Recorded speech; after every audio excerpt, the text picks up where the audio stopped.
Hello everyone, welcome to my YouTube channel. तो guys, जो भी मेरा वीडियो देखते हैं, मुझे सब्सक्राइब करते हैं, तो आई एम वेरी थैंक्सफुल। तो गाइस, कई कथावाचक कहते हैं कि कृष्ण को एक बार जो प्रिय लग जाए तो समझो वो दुनिया के नहीं है। और प्रेमानंद जी कहते हैं कि वृंदावन नहीं जाना प्यारे, गए तो फिर वापस नहीं आओगे, सारी उम्र कुंज गली में भटकते रह जाओगे। या फिर जो ईश्वर के भक्त हैं उनके लिए कहा जाता है कि हमने ईश्वर को नहीं चुना है, ईश्वर ने हमको अपनी भक्ति के लिए चुना है। अर्थात हमने भगवान का जो स्वरूप अपने हृदय में बसा लिया वही हमारे इष्ट है। सभी भगवानों का एक ही रूप है और वो है ब्रह्म स्वरूप, अर्थात ब्रह्मा जी जिन्होंने संसार की संरचना की है।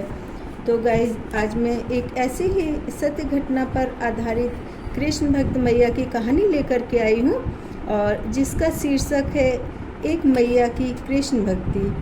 तो गाइस, एक मैया की कहानी है जो कि यह घटना मध्य प्रदेश के एक शहर की है और ये 40 वर्ष पुरानी है। लेकिन वह मैया मथुरा की रहने वाली थी। तो एक मैया को कोई संतान नहीं थी और वो बहुत ज़्यादा पूजा पाठ करती थी। उन्होंने सोचा कि क्यों ना मैं एक लड्डू गोपाल जी को अपना पुत्र मान लूँ और जीवन भर उनकी सेवा करूं। तो उन्होंने अपने घर में लड्डू गोपाल जी की स्थापना कर ली। प्रतिदिन भोर में उठकर लड्डू गोपाल जी को स्नान कराती, नए वस्त्र पहनाती और उनको भोग लगाती, और फिर घर के दैनिक कार्य करते करते सारा दिन अपने पुत्र की तरह लड्डू गोपाल जी का ध्यान रखती। और सभी आस पड़ोस वाले रिश्तेदार कहते कि इनका तो मानसिक संतुलन खराब हो गया है, सुबह से शाम तक कृष्ण की भक्ति में लीन रहती हैं। लेकिन दुनिया की बातों का मैया पर कोई भी प्रभाव नहीं पड़ता था। और अब लड्डू गोपाल जी की सेवा करते करते मैया को लगने लगा कि लड्डू गोपाल जी हमेशा मेरे साथ रहते हैं। और लड्डू गोपाल जी से मैया की इस तरह से सवाल जवाब होते थे जैसे माँ बेटे बात कर रहे हों। और कुछ दिनों बाद मैया बहुत बीमार हो गई, ठाकुर जी की सेवा भी नहीं कर पा रही थी।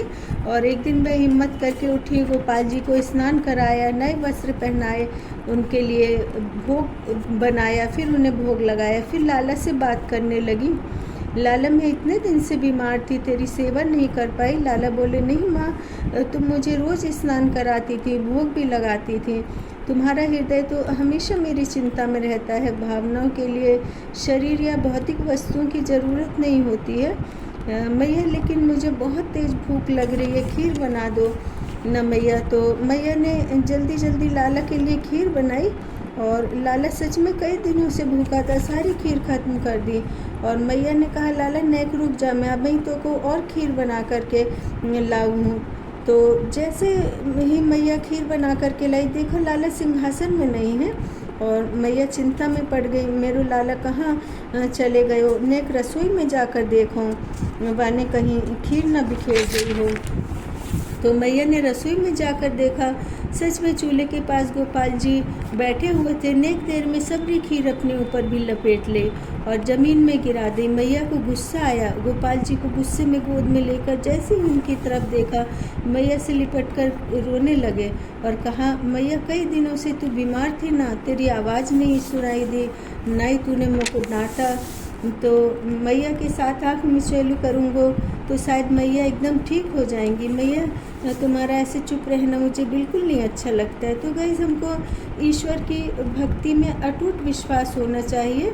और एक बार आप ठाकुर जी की सेवा में लग जाएंगे तो चाहे कोई भी तरीका हो, ठाकुर जी आपसे सेवा कराकर ही मानेंगे।